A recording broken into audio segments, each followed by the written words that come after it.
Hey guys, this is Lucy, and in this video I'm going to show you how to create new administrator account in your Windows. So first you need to go to settings, and in settings you will need to go to accounts.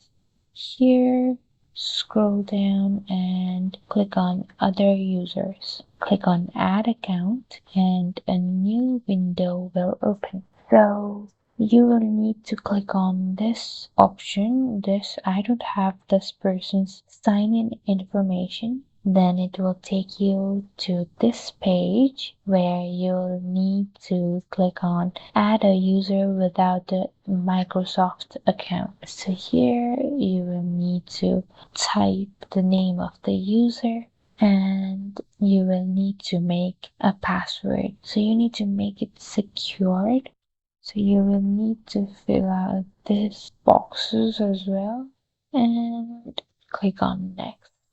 So there you go, you have created a new user. Now you will need to change the account type. So here if you click on this, you will see more options and you will need to click on this change account type in account options.